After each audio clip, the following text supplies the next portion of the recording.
Bom, bom dia a todos, bom dia aos que nos assistem também. E só lembrando aos que nos assistem que vocês podem fazer perguntas pelo link da FEF, www.unicamp.br/FEF, no mesmo link em que foi postado a divulgação do seminário de hoje. Essa é a sequência do nosso terceiro seminário da disciplina de estudos avançados em esporte adaptado da pós-graduação da FEF.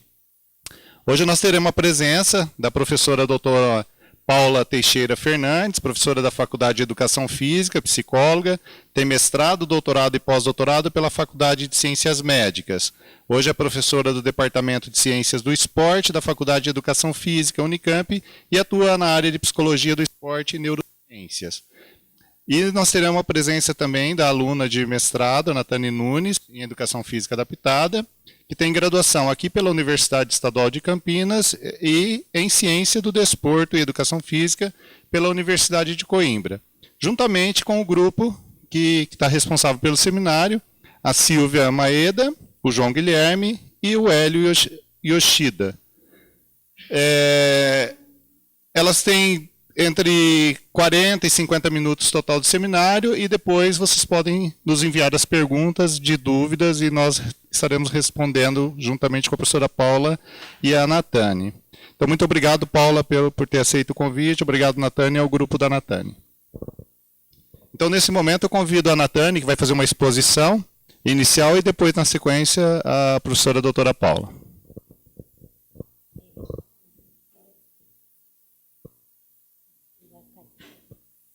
Bom dia a todos. Antes de começar minha apresentação, gostaria de agradecer ao professor, porque se não fosse esse seminário, a gente não teria a oportunidade de estar falando com vocês um pouquinho da psicologia. Agradecer também meus colegas de trabalho, que eu sou só porta-voz, mas eles me ajudaram. O tema do nosso seminário de hoje é Psicologia do Esporte aplicada ao paradesporto. A nossa apresentação correrá da seguinte maneira: serão 2 blocos, onde o primeiro bloco será um cenário científico, que eu vou dar uma pincelada nos trabalhos que estão sendo divulgados num período de 10 anos.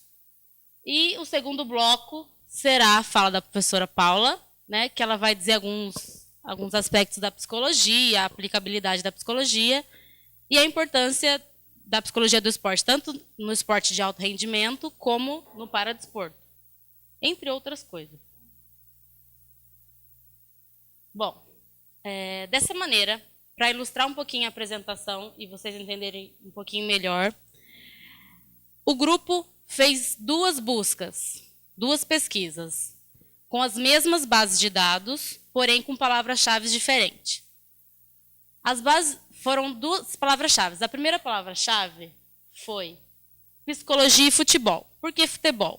Porque é um esporte convencional, de grande escala, disseminado muito no Brasil. Então, decidimos colocar o futebol porque vai parecer muito trabalho. As bases de dados escolhidas foram PubMed, ScienceDirect e Cielo. E o resultado dos artigos achados nessas bases de dados foram esses: 307 na PubMed, 1.531 na ScienceDirect e 37 no Cielo. Isso num período de 2005 a 2015. Por que a gente fez isso? Já que a gente está falando de paradesporto. Porque a gente quis comparar o número de artigos que o esporte convencional tem para uma área mais abrangente, que é o paradesporto. Quando transferimos essa pesquisa com as palavras-chave psicologia e paralímpico, que é um termo mais abrangente que futebol, nós imaginávamos que íamos encontrar mais artigos, já que é uma palavra mais abrangente. Só que o resultado foi um pouco ruim. Encontramos 6 na PubMed, 3 no ScienceDirect e 1 na Cielo. Essas 2 colunas seguintes retratam sobre os temas de cada artigo e os instrumentos utilizados. Chama atenção aqui, só nesse slide, que a maioria dos instrumentos utilizados foram questionários. Por ser um instrumento de fácil aplicação, muitas vezes educadores físicos podem mesmo aplicar e ter resultados maravilhosos.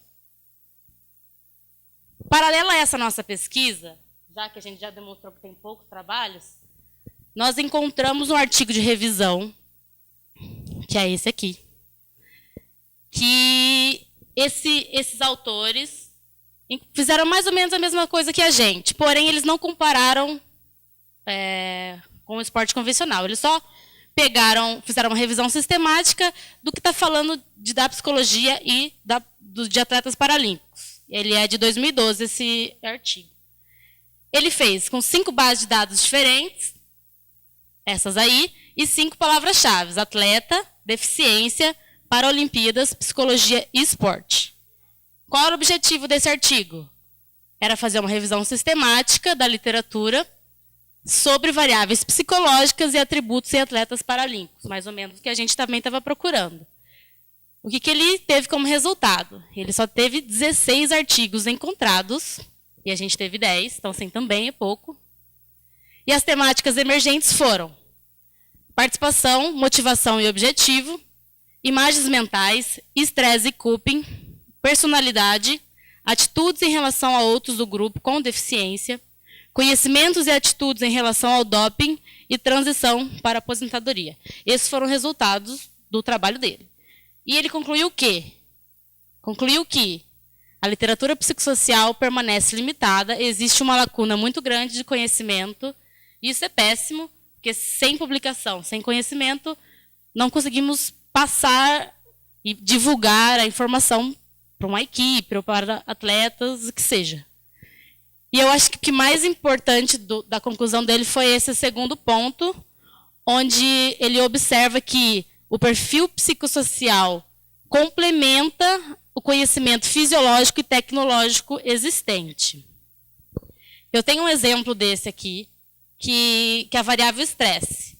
A variável estresse, por exemplo, pode ser encontrada em alguns atletas, tanto pela parte da psicologia, como alguns questionários, como o REST-Q e o LEAP, e outros, entre outros, e também na parte da fisiologia pode ser encontrada pela análise do cortisol. Então, assim, quando junta essas duas áreas, você vai ter mais autonomia da sua conclusão. Então, assim, olha que importante esse achado desse artigo. Enfim, após essas duas explicações, o que a gente conclui, nós do grupo? Que, assim, existe uma lacuna muito grande, uma janela em aberto sobre a psicologia no paradesporto, principalmente sobre os atletas, né? Não com os dirigentes, nem com os profissionais que atuam, mas com os atletas. Na nossa pesquisa encontramos 10 e daqueles autores encontraram 16.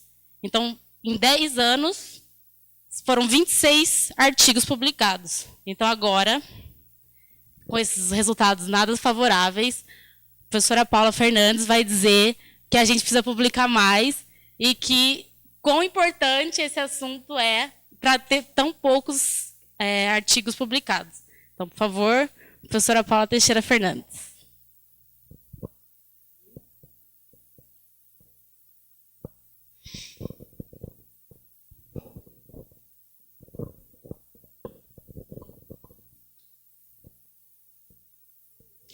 Bom dia a todos. Muito obrigada, Natane, pela excelente introdução ao tema. Muito obrigada, Gola, pela possibilidade de estar aqui falando um pouquinho sobre a psicologia do esporte. Obrigada ao grupo, João, Silvia, Hélio e Natane. É sempre muito bom falar sobre psicologia do esporte e especialmente a psicologia do esporte aplicada ao paradesporto. Então, como a Natane falou, realmente existe uma lacuna muito grande na questão científica sobre a psicologia do esporte no paradesporto. Mas uma coisa até um pouco boa é que não é só na psicologia do esporte aplicada ao paradesporto, mas na psicologia do esporte como um todo. Ainda existe muita resistência, muita lacuna nesse sentido. Inclusive, alguns depoimentos de algumas pessoas da comissão técnica, ultimamente, têm feito com que a psicologia do esporte seja colocada em evidência, mas não só da maneira positiva, como a gente espera. Então, o meu papel aqui é mostrar um pouquinho para vocês a questão da psicologia do esporte, as peculiaridades ou as especificidades no paradesporto. Bom, para a gente começar a falar sobre a psicologia do esporte, eu não tenho como não falar do papel do esporte, né? Então, Nelson Mandela já dizia, o esporte tem o poder de mudar o mundo. O esporte tem o poder de inspirar, de unir as pessoas de uma forma que poucas outras coisas conseguem. Ele conversa com jovens de uma forma que eles entendem. Ele pode criar esperança onde antes havia apenas desespero. E é muitas vezes mais eficiente do que o governo para quebrar qualquer barreira de preconceito, especialmente barreiras raciais. Então a gente vem falando muito sobre o papel do esporte no mundo atual. Claro que com a proximidade das Olimpíadas a gente fala mais sobre isso, né? Principalmente no Brasil, onde a gente teve a Copa do Mundo e agora vai ter as Olimpíadas. Então qual é o papel do esporte? O esporte não é, ele começou, se a gente for falar hoje, a gente não pode falar só no alto rendimento. O esporte, ele tem o poder de formar o homem, de formar a sociedade. O esporte tem o poder de transmitir valores, de disciplinar, de transmitir regras. É uma forma de sociabilidade e de inclusão social muito importante, aí especialmente na questão do paradesporto. É um instrumento de educação, de saúde, de melhora da autoestima, do rendimento na escola, rendimento no trabalho e, sem dúvida nenhuma, economicamente, é um negócio que movimenta bilhões. Quando a gente fala nessa questão do esporte, a gente precisa falar que o esporte foi mudando, né? Hoje a gente não tem o mesmo esporte que a gente tinha antes. Isso por quê? Porque algumas transformações aconteceram. As transformações aconteceram não só em questão de valores, de princípios da sociedade, e isso fez com que algumas mudanças também acontecessem nas práticas da modalidade. E com isso a gente teve uma evolução científica, tecnológica e social. Não só no esporte convencional, como no esporte paralímpico ou no paradesporto. Quando a gente fala no esporte, quando a gente vai começar a falar sobre qual a importância da psicologia nesse contexto, a gente precisa falar que quando o atleta ele começa a treinar, quando o atleta ele está no alto rendimento, ele está treinando, a gente precisa sempre lembrar do espírito de superação que ele tem que ter. Por quê?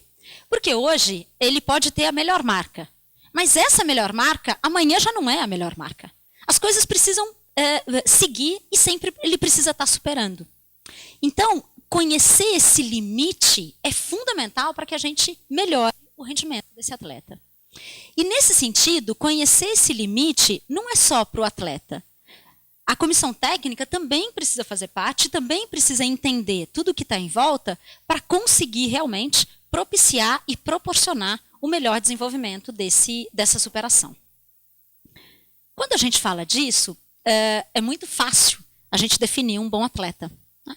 Um bom atleta, olha que simples, é aquele que atinge o melhor em sua técnica, reúne as qualidades físicas necessárias, tem maior tolerância à dor, aproveita os recursos materiais que ele tem, é motivado e bem ativado psicologicamente. Nesse sentido, ele sempre vai superar sua marca. Simples, né?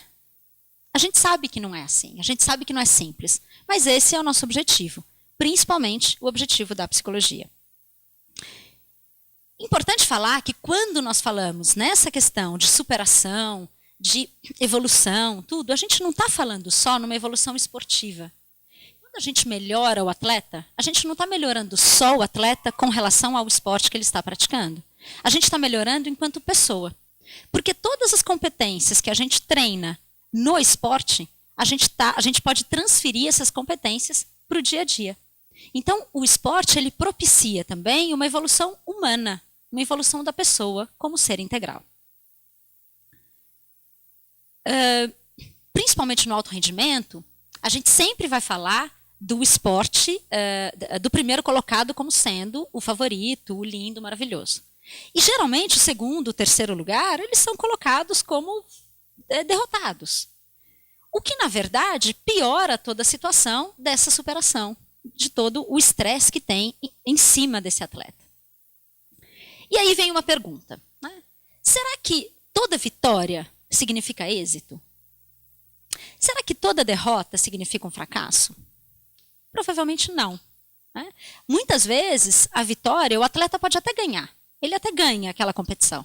Mas ele não superou a marca, ele não fez o que ele deveria fazer. Então, para ele, pode não ser um êxito tão grande. Da mesma maneira, uma derrota. Um atleta ele pode conseguir, mesmo chegando em último lugar, superar a marca que ele tinha antes. Então, nesse sentido, foi ótimo. Então, aí já entram algumas coisas importantes da psicologia, que é a questão da gente fazer sempre uma análise depois de uma derrota, mas também depois de uma vitória. Tudo isso faz diferença para que a gente sempre evolua e consiga a evolução desse atleta. E aí entra esse conceito, que é a percepção de competência. A percepção de competência é um termo extremamente utilizado na psicologia, também na psicologia do esporte, e vamos falar um pouquinho desse termo. A percepção de competência, ela pode ser definida, né, como a visão que o atleta tem da sua própria competência. Né? O quanto ele se acha capaz, o quanto ele se sente competente para realizar aquela atividade para chegar naquele resultado. Quando a gente fala em percepção de competência, a gente precisa sempre lembrar que a percepção de competência ela não é conseguida sozinha. Né? Não dá para o atleta falar, eu vou melhorar a minha percepção de competência por mim. Não. Tem todo um conjunto de situações e de fatores que melhoram essa percepção de competência. É uma abordagem, então, multidimensional, onde a gente tem os desafios, a motivação intrínseca, que é o quanto aquele atleta quer estar ali, né? O prazer que ele tem na prática, o prazer que ele tem naquilo. O sistema de apoio, que entra como uma motivação extrínseca, é o quanto ele recebe de apoio da família, do social, dos amigos e da comissão técnica. A gente fala, importante, um sistema de feedback, que entra a autoestima, a autoconfiança e também a autoeficácia. E as experiências passadas. Sem dúvida nenhuma, um atleta que teve experiências positivas nos últimos campeonatos, claro que ele chega com uma percepção de competência mais elevada. A gente vai voltar a falar da percepção de competência no decorrer da palestra. Voltando então na vitória-derrota, é claro que quando a gente tem uma diferença entre o que ele quer e o que ele teve, é o que a gente tem a frustração ou a coisa ruim do rendimento. Então, esse é a grande questão da vitória e da derrota. Não necessariamente como êxito ou como fracasso, mas como essa diferença no que ele deseja e no que ele obtém. E aí, quando a gente fala dessa capacidade de superação, a gente tem que melhorar a percepção de competência. Quando a gente melhora a percepção de competência, a gente melhora a capacidade para o atleta superar tudo o que ele precisa. Então, com isso ele consegue analisar e solucionar os problemas que aparecem, ele aprende a receber as derrotas e transformar essas derrotas em aprendizagem, e sem dúvida nenhuma, essa preparação psicológica melhora para que ele se fortaleça dentro do esporte e não abandone, como muitos atletas acabam abandonando. No sentido de para pessoas com deficiência, o esporte ele vem conquistando um cenário extremamente importante. Eu acho que nos últimos anos a gente tem um crescimento muito grande nesse cenário do esporte. Mas também ele está exigindo, como ele está crescendo muito, ele está exigindo respostas cada vez mais adequadas, cada vez mais positivas e mais investimento. Inclusive, o que a Natane falou, não tem publicação a respeito disso. A gente, 10, 12, não é uma publicação expressiva. Então, a gente precisa também investir nisso, a gente precisa exigir essa questão. E, claro, como aqui a gente está falando realmente da psicologia, a gente precisa encarar a psicologia como mais uma ferramenta de auxílio a esse. Como a Natane falou de alguns artigos, eu sempre coloco esse foi um artigo de 2002, é um artigo antigo, mas foi o primeiro artigo que realmente falou sobre a psicologia do esporte no paradesporto. Então, o Samusk e o Nossi, eles fizeram uma avaliação de 64 atletas, de 9 modalidades, né? Então a gente tem 9 modalidades aqui, né? 2 tipos de atletismo, e eles avaliaram o perfil psicológico desses atletas, algumas características psicológicas desses atletas. E olha que interessante, né? Quando foram perguntados, né? Quais são os objetivos e as metas no esporte? Né? O que mais apareceu? Ser campeão, conquistar medalhas e ser reconhecido. Né? Tem algumas coisas. Então, socialização aparece. Então, aparece muita coisa. Se a gente for ver, isso é diferente do esporte convencional? Não. Né? As metas são muitas vezes muito parecidas. Quando a gente separa nos 3 tipos de deficiência que o autor separou, mental, visual e físico-motora, o que mais aparece é a questão de ser campeão, conquistar medalhas, ser reconhecido, então aparece sempre numa porcentagem grande. Quando a gente fala sobre os motivos que mantêm o grupo praticando esportes, isso no geral, sem separar pelo tipo de deficiência, a gente tem o prazer da prática, que a gente pode relacionar, né, com a motivação intrínseca, que a gente vai falar, o gostar de competir e o conhecer limites.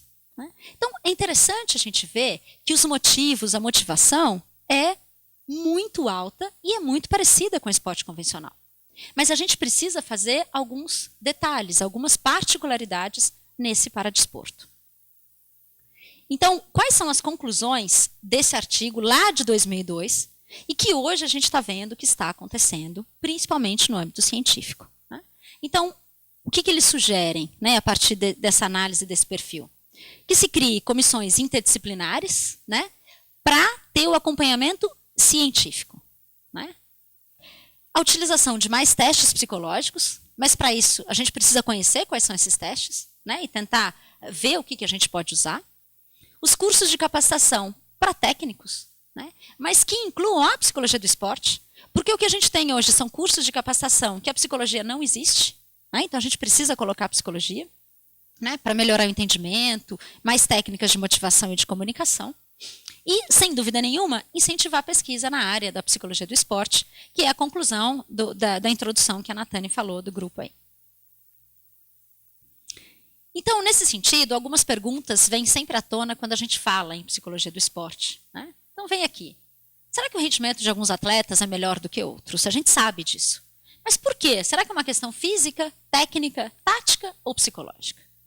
E aí a gente vem em grandes competições, como Olimpíadas e Paralimpíadas. O que a gente tem? A gente tem pessoas extremamente preparadas do ponto de vista físico, técnico e tático.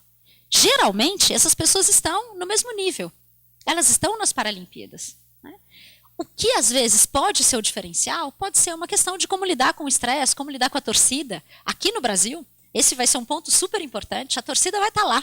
Né? Como é que você lida? Será que você presta atenção no que você está fazendo ali? Ou você olha para ver se alguém da família está na torcida? Então, isso é um fator extremamente importante que a gente precisa considerar.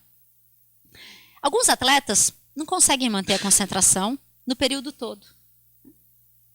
Para outros atletas, falta motivação, mesmo com toda a questão da superação que esses para-atletas têm. E aí vem, né? É muito comum a gente ouvir isso, né? Faltou controle emocional, ele não estava preparado psicologicamente, ou isso é falta de concentração. Essas coisas sempre aparecem. Para a gente relembrar, então, Parapan, em Toronto, 2015, onde o Brasil teve uma marca extraordinária, né, e conseguiu, sem dúvida nenhuma, mais medalhas, mais ouros, né, que Canadá e Estados Unidos junto. Né, um marco histórico, né, e foram 257 medalhas. Né, a gente tem que lembrar aí o futebol de 7, que encerrou as conquistas brasileiras no Parapan, qual o professor Gorla está lá. Aqui a gente tem a Verônica Hipólito, né, do atletismo. E o que ela fala pós-Parapan? Ela fala que não tem só o treino físico, tem o psicológico. E a preparação começa em casa, com a minha família, que sempre me apoia. A Terezinha Guilhermina, também ela fala da importância da psicologia do esporte na preparação dela. E ela também é formada em psicologia. Aqui uma colocação do tênis de mesa, né? Ele fala que o trabalho psicológico é um grande diferencial para um bom desempenho verde e amarelo no Canadá. Então, o que a gente tem? A gente tem que, quando a gente coloca a psicologia do esporte, a gente consegue ter resultados bons. Não estou falando que a psicologia do esporte é o que determina, de maneira nenhuma. Se a gente não tiver uma questão importante dos outros fatores, a gente nunca vai chegar a lugar nenhum. Mas a psicologia do esporte deveria estar inserida nesse contexto. Então, aonde entra, né, a psicologia do esporte agora nas Paralimpíadas de 2016? Bom, seria muito mais fácil, né, se a gente fizesse a terapia só com a bola, né, e falasse para a bola, por exemplo, entrar no gol. Seria muito mais simples. Mas não é assim. Né? A gente precisa de outras questões que estão envolvidas nesse contexto. de novo eu ressalto e quero sempre enfatizar que não existe como a gente deixar de lado as variáveis físicas, técnicas e táticas. Tudo tem que estar muito junto. Se a gente tem essas 4 variáveis caminhando juntos, a gente consegue, sem dúvida nenhuma, criar atletas vitoriosos, equipes coesas, esportistas motivados e treinadores eficientes. Porque, como vocês vão ver, a psicologia do esporte, ela não opera só no atleta. Ela opera em todo o contexto que está em volta e também na comissão técnica. Mas, para que a gente comece a ter esse diferencial e comece a unir também a ciência da prática, né, a gente precisa que os atletas, os preparadores físicos, os técnicos, todos os membros da comissão compreendam como que os fatores psicológicos afetam o rendimento. E aí a gente consegue realmente treinar as competências psicológicas. E é importante a gente ressaltar que cada atleta é influenciado de uma determinada maneira. Cada treinador responde ou lida com o atleta de uma determinada maneira. Então, não dá para a gente falar na psicologia numa receita de bolo, né? A gente precisa, sem dúvida nenhuma, ver o que a gente pode melhorar em cada atleta, cada treinador, cada equipe. Tá? Então, existem os 4 fatores, mas aqui, claro, a gente só vai falar dos aspectos psicológicos. Então, a psicologia do esporte. Só para a gente compreender um pouquinho, né, já que a gente tem lacunas nesse conhecimento, a psicologia do esporte, então, ela é um olhar diferenciado para o esporte, exercício físico e atividade física, considerando sempre essa perspectiva psicológica. O que a psicologia do esporte faz? O que ela é? Ela é uma ciência que estuda o comportamento humano antes, durante e depois de uma prática esportiva, de lazer, o que for. Então, ela estuda os fatores comportamentais, emocionais e cognitivos que influenciam e que são influenciados pela participação no esporte ou em alguma atividade física. Tá? De novo, não dá para a gente falar sobre psicologia se a gente não considerar tudo, incluindo também a parte médica e administrativa. Tá? Também isso é importante. Porque muitos times, muitas equipes no paradesporto também respondem a clubes, a dirigentes. Né? Então, a gente também precisa ver tudo isso. Obrigada. Bom, como que começou, né, a psicologia do esporte no paradesporto? A gente tem que sempre lembrar que a psicologia do esporte, ela começou com uma questão da proposta de reabilitação. Então, o atleta, ele ia praticar atividade física para tentar melhorar a reabilitação e até encurtar ou melhorar o tempo de lesão, né, de recuperação da lesão. E aí, com isso, surgiu a questão da inclusão social. Né? Poxa, quando o atleta participa disso, ele melhora toda essa parte social, né? Esse contato com outros grupos, com outros atletas. Mas essa questão foi evoluindo e outros rumos foram aparecendo. Né? Então, os atletas, quando eles começaram a participar por reabilitação, eles começaram a ter bons resultados. E aí começaram a treinar melhor. Quando eles treinam e têm bons resultados, eles também se motivam mais. Né? E aí os treinos ficam mais intensos. Aí surgiu a questão atleta ou para-atleta nesse sentido, na questão do paradesporto. Quando a gente tem esses 3 fatores, a gente tem uma superação, primeiro, da deficiência. Né? O atleta, ele precisa aceitar essa deficiência e aí superá-la. Como superá-la? Mesmo com a deficiência, o que eu sou capaz de fazer? Né? Não é focar, poxa, eu tenho uma deficiência, então não posso. Ótimo, todo mundo sabe o que não pode, mas poucas pessoas sabem o que pode. E é esse focar no que pode que é uma das questões importantes nesse sentido. Quando ele supera isso, ele tem um resgate de segurança, de autoconhecimento, de autoestima, de autoconfiança, de superação e até de dignidade. E aí entra a importância da psicologia do esporte. A psicologia do esporte, então, ela consegue, no paradesporto, melhorar a avaliação subjetiva e até descritiva do atleta. Né? O atleta sabe quem é ele, né? Qual é o conhecimento que ele tem dele, até onde ele pode chegar. Então, a psicologia consegue fazer com que esse para-atleta, apesar da deficiência, consiga se enxergar de uma maneira real, né, e positiva. Ela também pode propiciar a questão do estímulo à independência e autonomia. Socialização com outros grupos, outras pessoas, outros grupos, tanto de modalidades diferentes, né, como até grupos de... A comissão técnica é um grupo diferente para um paratleta, para uma pessoa que não estava acostumada a isso. Descoberta de potencialidades, sem dúvida nenhuma, mas também a descoberta de limitações. O atleta tem que saber qual é a limitação. Até aqui eu posso ir, aqui não. Mas quando ele descobre essa limitação, isso não precisa ser ruim.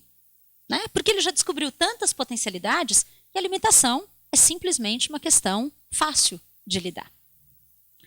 Possibilidade da prática esportiva como lazer, competitiva ou reabilitação. Cada um tem um foco. Né? O encorajamento dos movimentos que são limitados pela lesão. Então, quanto mais o atleta tem uma cabeça preparada para isso, né, um emocional preparado, ele consegue realmente ficar livre de pensamentos ruins e realmente de se colocar aonde ele nunca imaginaria ser capaz. E melhorar as atividades funcionais para a vida diária. Claro que aqui eu reforço a questão do que a gente falou. Quando a gente melhora o atleta em tudo isso, a gente consegue fazer com que ele melhore a vida diária dele mesmo. Tá? Bom, e como que a psicologia do esporte trabalha? Para vocês pensarem um pouquinho. Bom, a psicologia do esporte trabalha em algumas frentes importantes. Né? Então, ela trabalha com pesquisa e investigação, ela trabalha com formação e ensino, que é formando profissionais para atuarem nessa área, com consultoria, que são algumas consultorias de determinadas equipes, de determinados atletas, o psicodiagnóstico, que é uma avaliação importante de como que o atleta está ou como que a equipe está, depende do foco, e o acompanhamento da equipe, que é o que hoje a gente tem um pouco mais forte, principalmente com a questão dos grandes eventos esportivos no Brasil. Bom, o trabalho da psicologia do esporte, ele não acontece pontualmente, ele não é uma coisa, não, eu vou fazer agora, né? Então, uma semana eu vou lá, faço e acabo. Não, o trabalho da psicologia do esporte ele é contínuo. Né? Então, ele sempre vem no período preparatório de treinamento, competição e no pós-competição. Se a gente pegar isso daqui, quando que acontece isso? Sempre. Quando a gente fala no paradesporto de uma maneira competitiva, no paralímpico, no alto rendimento, isso acontece sempre. Ele sempre tem uma competição. Né? Então a gente tem que preparar antes, aí no pós-competição aqui já começa outra competição. Então a gente volta. Então é um ciclo que vai sempre acontecendo. E o ideal é que a psicologia do esporte trabalhe nesse sentido. O que a gente pode fazer? Né? Então a gente avalia esse atleta, avalia como que ele está, quais são as dificuldades que ele tem, quais são as potencialidades que ele tem, né? Principalmente do ponto de vista emocional e cognitivo. A gente prepara individualmente esses atletas, a gente faz reuniões da equipe e também a gente dá suporte psicológico aos treinadores e à comissão técnica. Bom, como que a gente faz a avaliação? A avaliação na psicologia do esporte, ela tem o objetivo de caracterizar um perfil, caracterizar quais são as... Nossa, caiu tudo, você me ajuda? Quais são as características psicológicas mais importantes para que a gente consiga... um parênteses aqui que caiu. Para que a gente consiga realmente ver quem é esse atleta e quem são as pessoas que estão em volta do atleta. Tanto a equipe, a gente pode caracterizar a própria equipe, como a gente caracteriza esse atleta. Vamos ver se está funcionando? Continua. Obrigada, Natânia. A avaliação na psicologia do esporte, ela pode ser feita por uma observação, no momento do treino, no momento da competição. A gente pode fazer por questões de testes psicológicos, como eu vou mostrar para você, e que até a Natânia falou que as publicações, né, na psicologia do esporte têm muito essa característica. Entrevistas, né, e alguns testes de laboratório também são feitos. Aqui, se a gente for ver quais são os aspectos psicológicos importantes que a gente pode estar avaliando. Qualquer um. Né? Qualquer aspecto psicológico hoje a gente consegue avaliar. Tá? Para cada um desses aspectos, existe um instrumento específico de avaliação. Então a gente tem autoconfiança, motivação, resiliência, autoestima, estresse, ansiedade. A gente tem todas essas questões. Uma questão muito importante que vale a pena ressaltar para vocês é o REST-Q, que é um questionário que foi feito, né, pelo Samuski, e ele mostra para a gente qual é a questão do estresse nesse atleta e como que esse atleta ele lida e recupera esse estresse. Importante falar, gente, que muitos desses questionários eles são restritos da psicologia, nós sabemos, né? Então, só psicólogos podem avaliar e fazer toda a análise. Então, por isso também é importante que nessas comissões também tenha psicólogo para que a gente consiga fazer esse trabalho conjunto e que eu vou falar lá no finalzinho. Então, esse questionário, só para vocês entenderem um pouquinho, a gente fez uma avaliação super interessante, né, no futebol de 7 com o professor Gorla e na dissertação da Natane. Ele faz com que o atleta ele responda 76 considerações, respondendo se é nunca, pouquíssimas vezes, poucas vezes, metade, muitas, muitíssimas e sempre. Parece falar, nossa, mas como que ele consegue? Né? É super interessante, porque são questões que ele responde como que ele está nos últimos 3 dias. Isso faz com que a gente chegue num gráfico assim. Né? Esse gráfico é extremamente interessante. Por quê? Aqui são 4 atletas, tá? Só pus como exemplo para vocês. Então, o que a gente tem? Então, a gente tem, por exemplo, estresse geral, estresse emocional, estresse social, conflitos, fadiga. Tudo isso daqui é o quanto ele se encontra sob estresse geral. Aí aqui, ó, recuperação social, sucesso, recuperação física, bem-estar e sono, é o quanto ele recupera esse estresse. Então, a gente tem o quanto ele percebe o estresse e a recuperação que ele tem nesse estresse. E aqui a gente tem o estresse no esporte e aqui a recuperação no esporte. Então, aqui a gente tem as perturbações nos intervalos, a exaustão emocional, as lesões, e aqui a gente tem a autoeficácia, aceitação pessoal. Então, a gente consegue ver como que esse atleta lida com o estresse e como ele lida com o estresse no esporte. Olha que interessante. Aqui, só por esse gráfico, é claro que a gente faz uma análise muito mais detalhada disso, mas só assim a gente consegue ver que, por exemplo, esse atleta ele não está recuperando bem. Olha a questão da recuperação do estresse dele, está muito para baixo. Aqui, da mesma maneira, a autoeficácia dele, que é um tema extremamente importante na psicologia, ele não consegue se recuperar. Então, com uma avaliação dessa, a gente consegue, sem dúvida nenhuma, direcionar esses caminhos. Gente, não vale nada isso se eu entregar isso daqui para o técnico ou para a comissão técnica e falar, olha que lindo, adianta? Não. Por quê? Porque quando a gente faz uma avaliação psicológica, a gente precisa, sem dúvida, ver quais são as características dos atletas, né? Então, a idade, o sexo, a modalidade, quanto tempo ele está lá, qual a motivação que ele tem, quais são os requisitos da modalidade esportiva que ele está inserido e, claro, qual é o treinamento, qual é o objetivo daquele momento em que ele está. Então, ele tem o objetivo das Paralimpíadas, de ganhar medalha nas Paralimpíadas? Perfeito, mas a gente está agora. A gente pode ter como único objetivo as Paralimpíadas? Não. A gente precisa ter objetivos diários. A gente precisa ter metas menores. E aí a gente consegue chegar, sem dúvida nenhuma, numa questão maior. Então, com essa avaliação, o que a gente quer? Isso é só um exemplo que eu pus para vocês. A gente quer compor essas características dos atletas e, sem dúvida nenhuma, acompanhar. Porque não adianta nada eu falar para vocês aquele gráfico, é bonito, ele é bem autoexplicativo, né? Mas tem muitas informações que podem ser melhor usadas. Então, a gente precisa dar essas informações, conversar com a comissão técnica, né? Direcionar, até colocar algumas estratégias de intervenção que a própria comissão técnica pode fazer e a gente acompanhar a equipe para que a gente lide com esses fatores emocionais de uma maneira mais concreta e, sem dúvida nenhuma, eficiente. Quando a gente avaliou, né, a gente precisa trabalhar. Né? Então, o que a gente pode avaliar? Todas aquelas questões que a gente colocou. Né? E como que a gente trabalha? Aqui, eu vou colocar algumas coisas para vocês no sentido de tudo que a gente trabalha, a gente tem como foco melhorar a percepção de competência. Quando a gente melhora como que o atleta se sente em relação à sua competência, a gente consegue estimular a potencialidade e o desenvolvimento integral desse atleta. alguns temas importantes que a gente vai falar aqui. Né? Sobre motivação, flow feeling, grupos e equipes, liderança e equipe esportiva. Bom, motivação é um tema extremamente falado e todo mundo fala, nossa, que legal, o atleta tem que estar motivado. Mas o que é motivação? Né? Motivação é um processo ativo, intencional, né, que é dirigido a uma meta e que depende de vários fatores. Tá? Quando a gente fala em motivação, a gente tem 3 componentes essenciais na motivação. O primeiro é a direção. Para onde eu estou motivado? Né? Qual é a direção da minha motivação?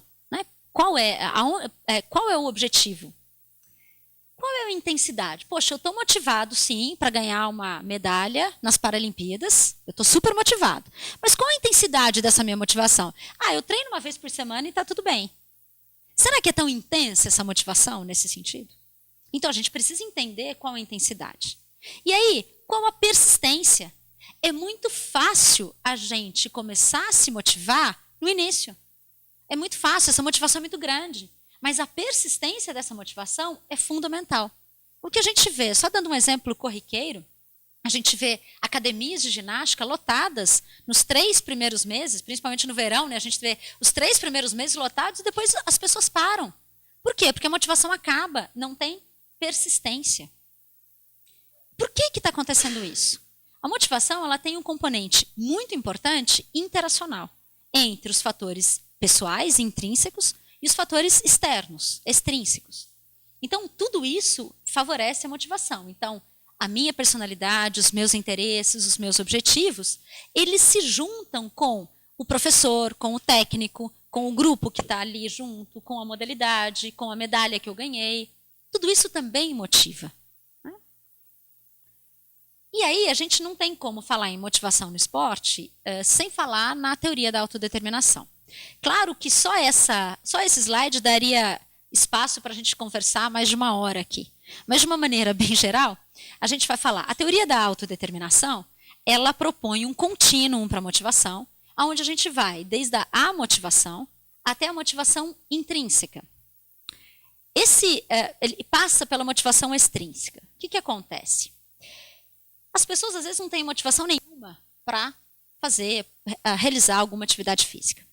Aí, às vezes, acontece alguma situação na vida que propõe o início disso. Pode ser uma recomendação médica, pode ser porque o amigo foi, pode ser porque o professor é legal, pode ser por uma lesão, pode ser por um acidente. Né? Isso faz com que a pessoa, por fora, então ela é um motivo de fora.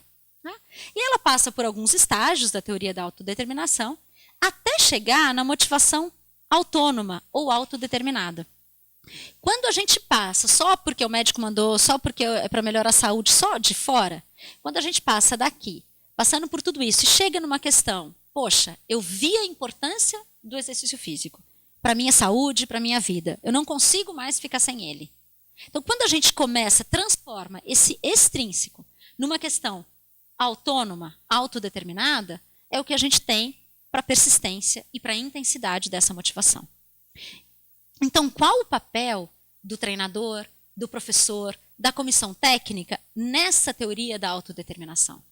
É fazer com que um atleta, mesmo tendo chegado a qualquer atividade física, exercício físico ou modalidade esportiva, por uma questão externa, que a gente transforme essa motivação por um prazer da prática.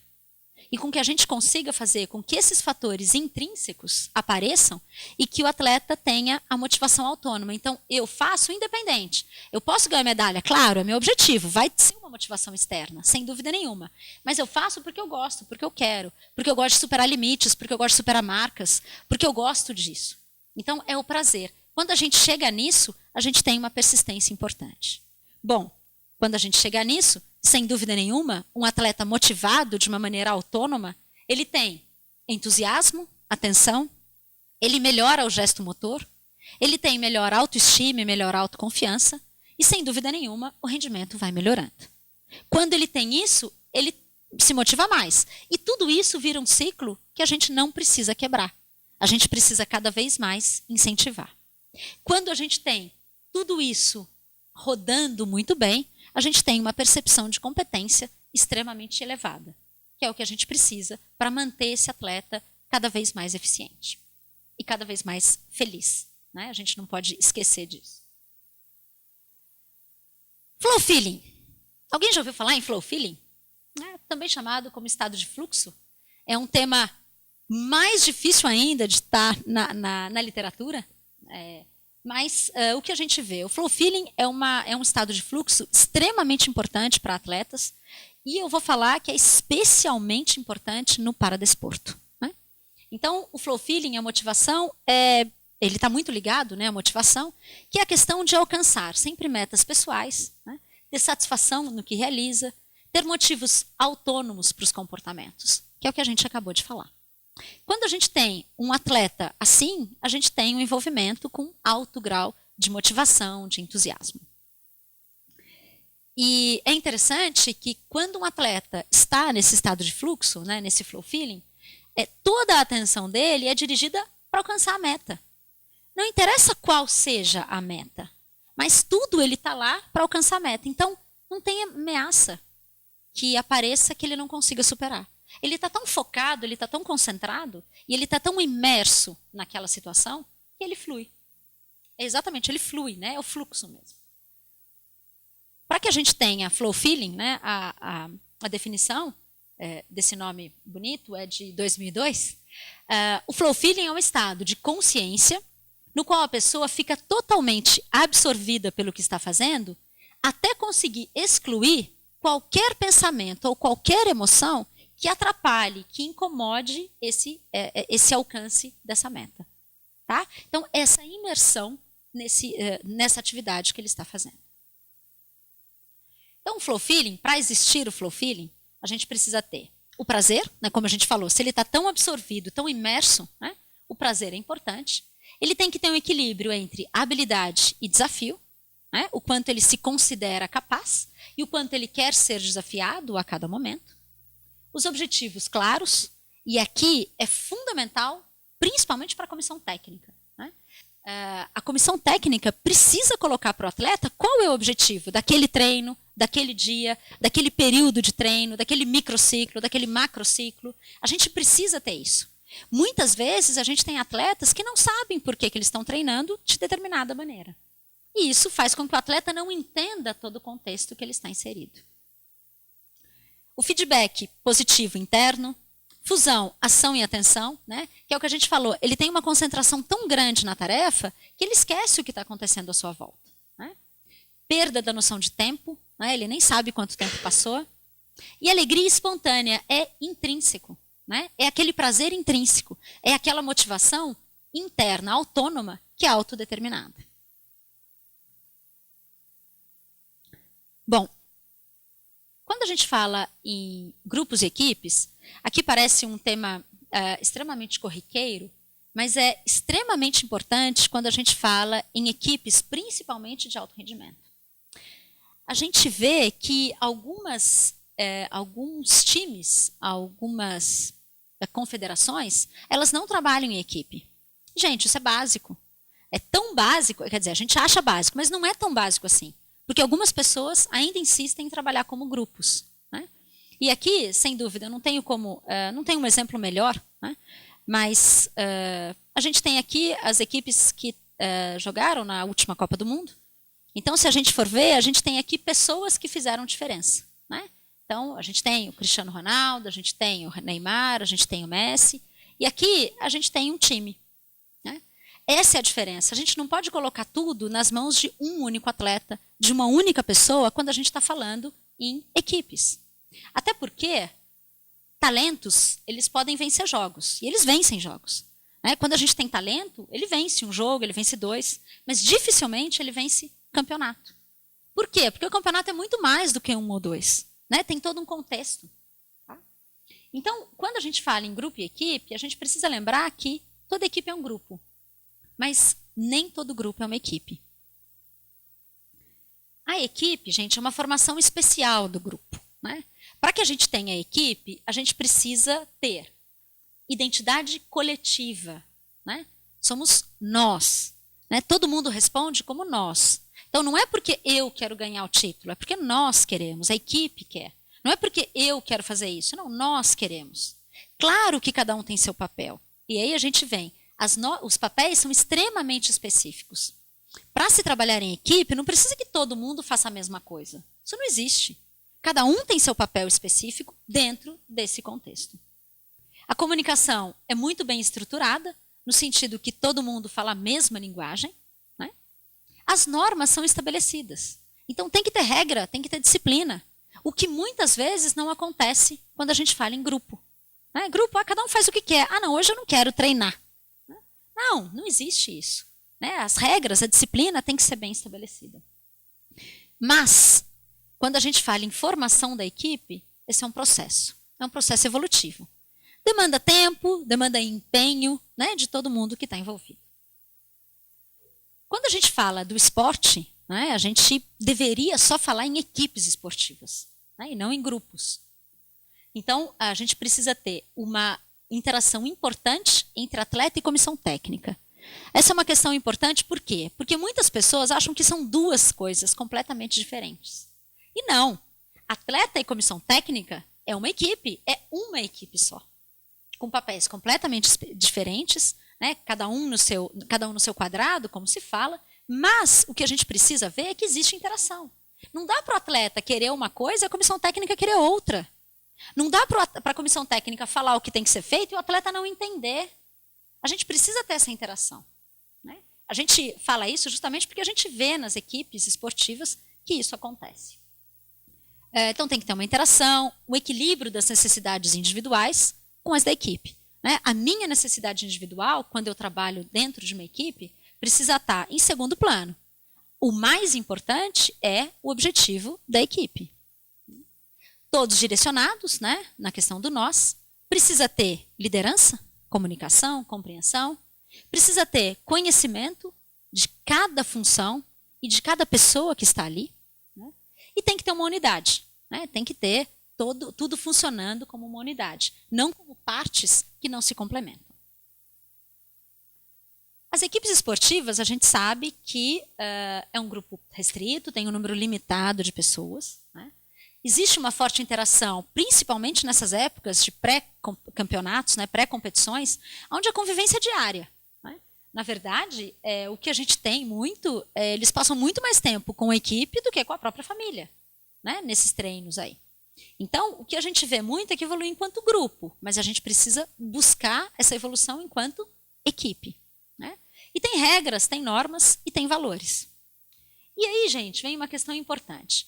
Como que você escolhe atletas, eu até vou um pouquinho além, como que eu escolho atletas ou pessoas para ser da minha equipe, para trabalhar na minha equipe? Como que eu escolho a comissão técnica? Como que se faz isso? Será que tem alguma característica importante para a gente seguir? Essa figura acho que demonstra muito bem. Né? Então, assim, eles, né, falam, o currículo é ótimo, né, impressionante, mas ele não encaixa no perfil. Olha o perfil deles. Você acha que isso se encaixa? Não que ele seja ruim, mas a gente precisa lembrar que precisa ter uma interação. Aqui não dá para ter uma interação. Tá? Para que a gente tenha uma equipe esportiva trabalhando muito bem, a gente precisa ter personalidade compatível com os demais.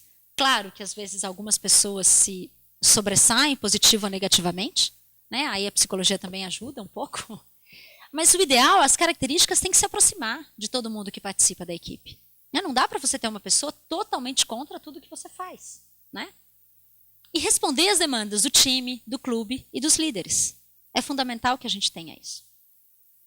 E aí, quando a gente fala nessa questão da equipe, não tem como a gente esquecer da liderança. No esporte, a busca por vitórias. Né?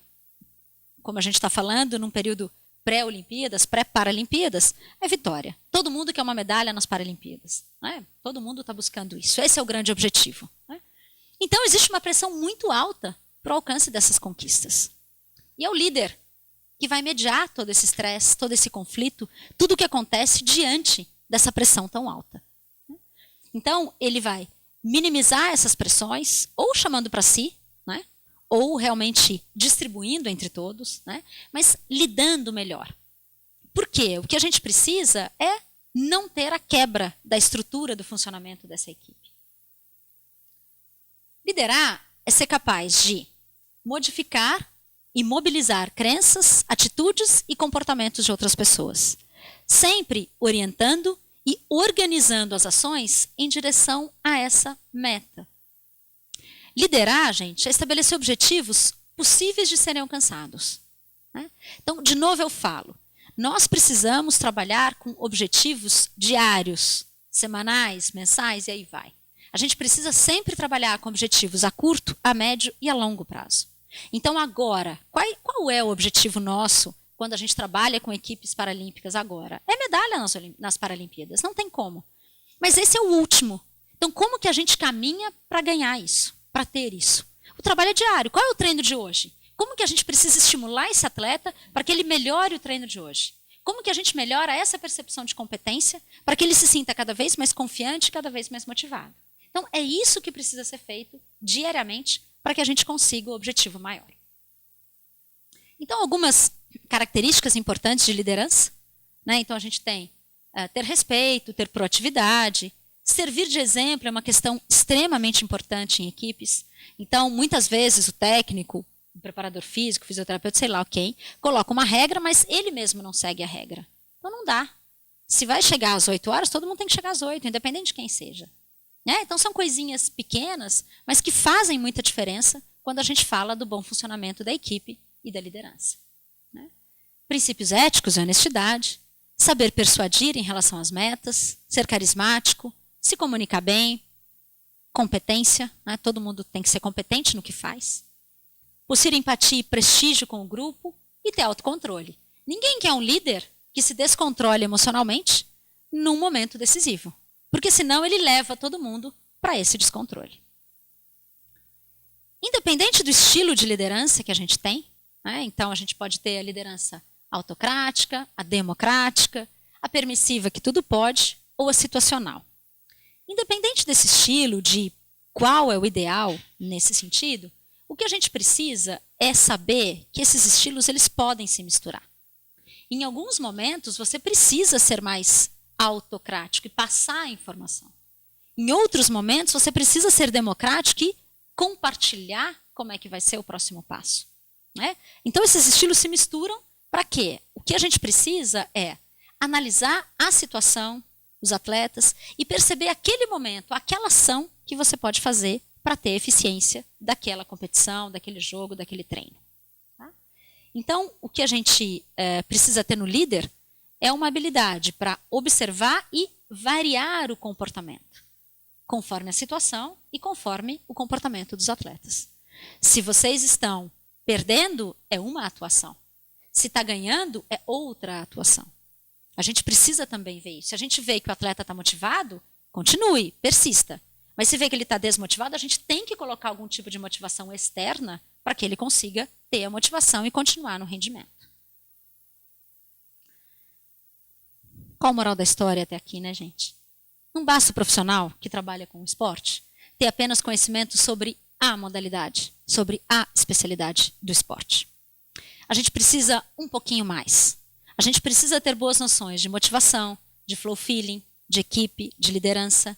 Então, por isso, a gente precisa aprimorar tudo isso. E aí, a gente precisa falar desse trabalho na equipe esportiva, né?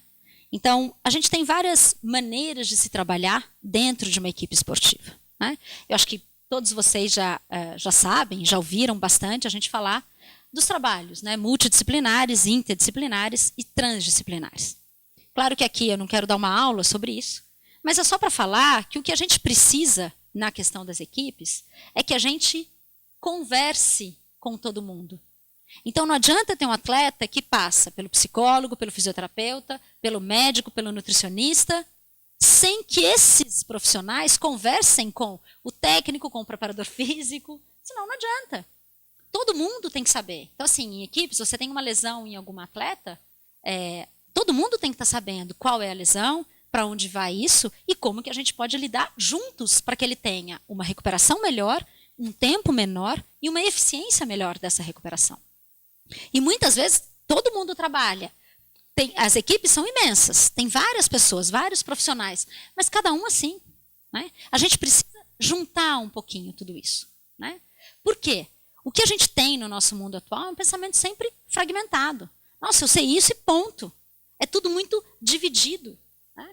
Mas a gente precisa de uma questão mais integrada. Porque a realidade, gente, tem muitos fatores. A gente precisa evoluir um pouquinho mais nesse sentido. Então, quando você está com um atleta que tem alguma coisa que você não tem noção do que é, converse com o outro. Busque informações. A gente precisa dessa relação de reciprocidade, de diferente. A gente precisa substituir essa questão de fragmentos por uma questão unitária. A gente precisa evoluir. O atleta é ser integral. O técnico é ser integral. A gente precisa conversar todo mundo. Muitas vezes o técnico coloca algumas questões que você, enquanto preparador físico, não concorda. Ou você, enquanto fisiologista, não concorda. Converse. Né? Tudo isso vai fazer com que a equipe cresça. Claro que a gente tem as limitações. A gente não quer, eu não estou falando aqui que um tem que invadir a área do outro.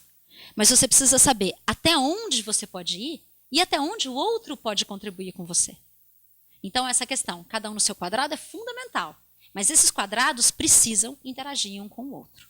Então, cada um tem que saber o seu papel, a sua função, para que a gente consiga realmente ter essa interação e ter uma melhor efetividade com o atleta. Então, concluindo, o que eu quero deixar aqui para vocês? Né? A gente sabe, então, do esporte, do paradesporto, ele começou como reabilitação, veio a inclusão, e aqui a gente tem a percepção de competência. O que eu quero é que o que a gente começou lá falando, né, nessa questão, a gente hoje retoma tudo isso. Quando o atleta tem uma percepção de competência positiva, elevada, o atleta ele consegue se envolver com novos desafios, ele consegue persistir frente às dificuldades, porque nós sabemos que a pressão existe no alto rendimento, sempre vai ter situações adversas, sempre vai ter algum obstáculo, mas ele precisa ser resiliente o suficiente para encarar essa dificuldade e seguir em frente. Ele fica mais tempo na atividade proposta, então existe uma persistência grande nesse sentido.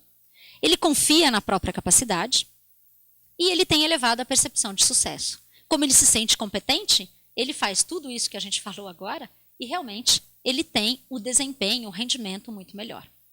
Quando ele tem tudo isso, gente, o grande objetivo inicial do paradesporto, que era a inclusão social, acontece de novo.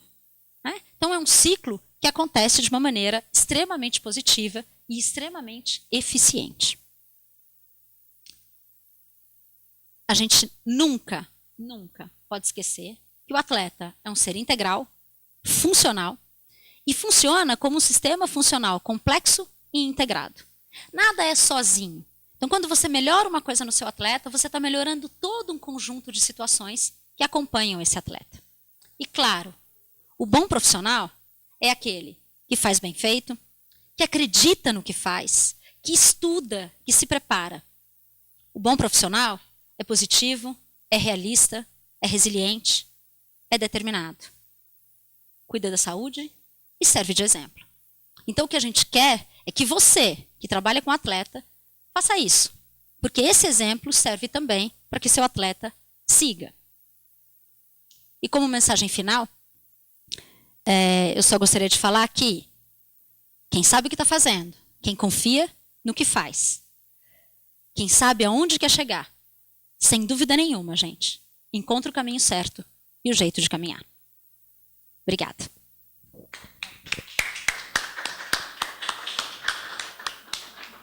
Bom, agradeço a doutora Paula pela exposição e a Natane, e tem algumas questões agora que podem ser feitas aqui na sala de aula ou pela web, como já chegaram algumas. Então, uma primeira questão que vem do aluno, do professor Marcelo.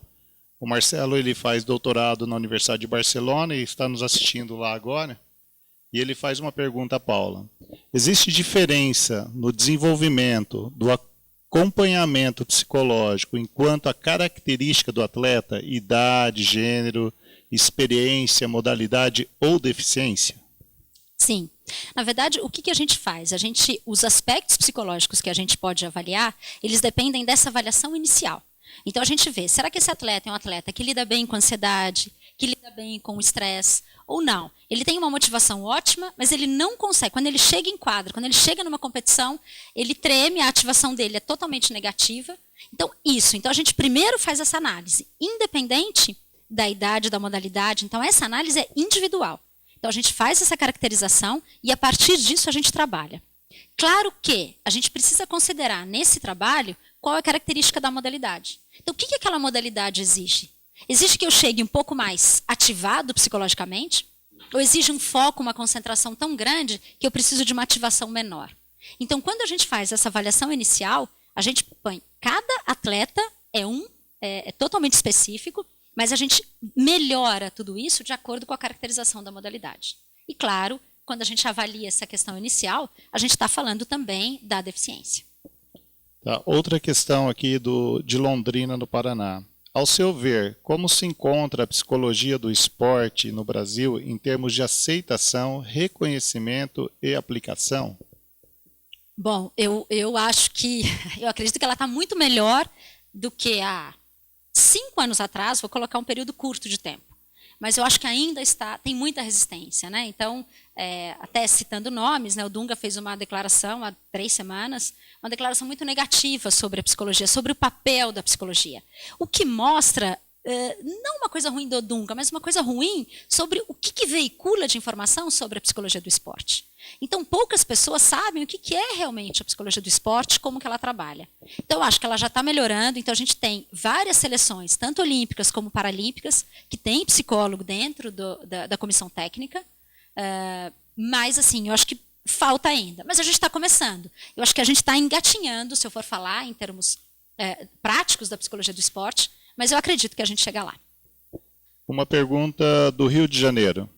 O que pode ser feito na preparação psicológica dos atletas nesse ano de Paralimpíadas no Brasil, onde a presença de familiares e amigos pode certamente impor uma pressão psicológica muito maior nos atletas?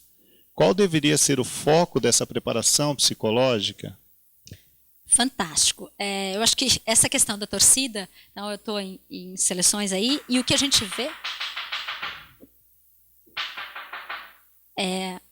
vê é essa questão importante mesmo da torcida. A torcida, o familiar, os amigos, o suporte social provavelmente vai estar na torcida. Então a gente precisa treinar foco e atenção desses atletas para que eles não cheguem em quadra falando onde está todo mundo, que isso a gente vê. Isso é muito comum. Então esse é o primeiro ponto. Então foco e concentração. Então você tem que fazer um treino psicológico nos treinos, nas competições, nos jogos anteriores, para que você consiga treinar esses atletas a entrarem de alguma maneira e verem. Cada atleta vai responder de uma determinada maneira. Mas o foco e a concentração tem que ser o grande objetivo dessa preparação para as Olimpíadas, porque a gente está em casa. Mais uma pergunta, professora Paula. O que precisa mudar ou ser feito para incentivar o aumento no número de pesquisas na psicologia do esporte ou do paradesporto? Eu acho que o que precisa é um ciclo, né? Eu acho que, como eu falei da resistência, vários psicólogos eles não entram nas modalidades esportivas. Então, o primeiro ponto é que as comissões técnicas sejam formadas também por psicólogos. Quando a gente tem isso, a gente consegue fazer com que a psicologia consiga, pelo menos, realizar algumas pesquisas iniciais para que a gente consiga divulgar. Quando a gente consegue concretizar isso e aparecer do ponto de vista científico, eu acredito que outras questões vão ficando mais fáceis. Então, a gente concretiza, fortalece e motiva outros, né? Mas a psicologia tem que estar inserida. Chegou mais uma questão, a gente está priorizando aqui as questões externas pela web, depois as questões internas, daí o próprio grupo aqui na sala pode estar fazendo.